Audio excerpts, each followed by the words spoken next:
बैठे हमारे तमाम नेता। आज हम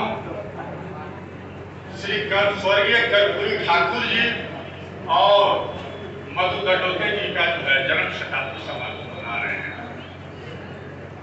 हमारी कर्पूरी ठाकुर जी से मुलाकात हरिश्चंद्र घाट में जब राजनारायण जी का अंतिम संस्कार था तो उसमें हमारी मुलाकात इसे लेकर आई थी।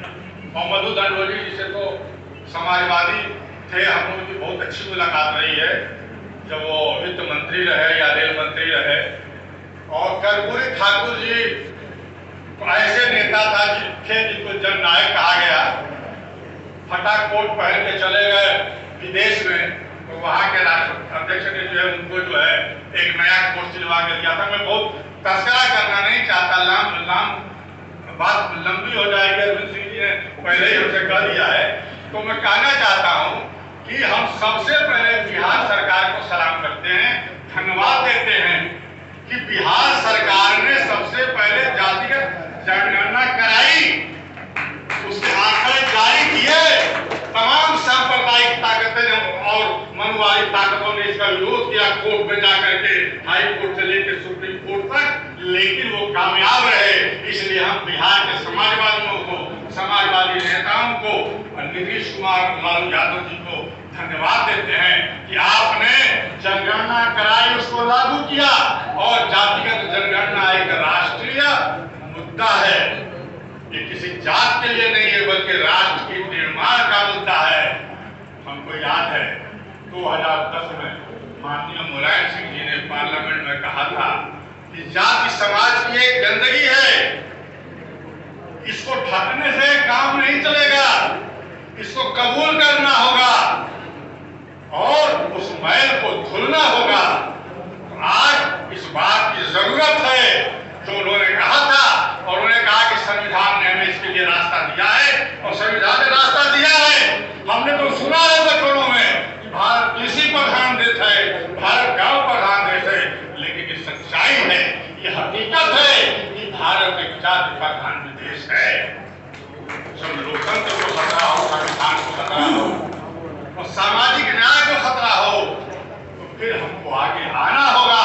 हमें याद है मंडल कमीशन की रिपोर्ट वीपी सिंह ने लागू की थी, बड़ा विरोध हुआ था और हम समर्थन में थे। हमने शीर्ष आंदोलन निकाला, जुलूस निकाला तो पथराव हुआ। हम सब यादव को शीर गोवर्धनपुर में लाए तो पथराव हुआ, लेकिन हम डटे रहे और इस लड़ाई को लड़ते रहे। और वीपी सिंह के सब बहादुर आदमी जिसने मंडल कमीशन की रिपोर्ट को लागू किया, हम उनको नमन करते हैं, हम उनको श्रद्धांजलि देते हैं कि वीपी सिंह ने इस कमीशन की रिपोर्ट को लागू किया।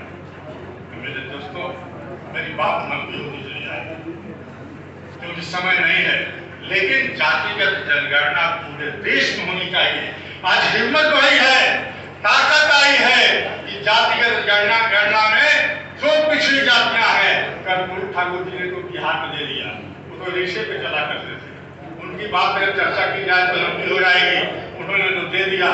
लेकिन अब जातियों के हिसाब से समानता लाने के लिए, बराबरी लाने के लिए, सबको एक जगह, सबको सबका सम्मान और हक मिले, इसलिए जाति जनगणना होनी चाहिए। उत्तर प्रदेश में होनी चाहिए, पूरे देश में होनी चाहिए। जहाँ जहाँ अपोजिशन की सरकार है वहाँ पे भी होनी चाहिए, जहाँ जहाँ इंडिया की सरकार है वहाँ पे भी होनी चाहिए। मैं इस मांग के साथ मैं अपनी बात दोहराना चाहता हूँ कि जो अभी 33% आरक्षण की बात हुई है, महिलाओं में जाति के आधार पर आरक्षण होना चाहिए लोकसभा और विधानसभा में। हम इसकी भी मांग करते हैं। अल्पसंख्यकों को भी रिजर्वेशन मिलना चाहिए।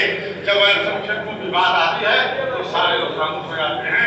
अब मेरी बात एक खत्म हो रही है एक शेर के साथ, जुल्म फिर जुल्म है, जुल्म फिर जुल्म है, बढ़ता है तो मिट जाता है, खून फिर खून है, टपकेगा तो जल जाएगा। मोदी सरकार आपको जाना है 2024 में, 2024 में जाना है, तय है, जातिगत जनगणना जरूरी है, चाहे जो भी मजबूरी। धन्यवाद।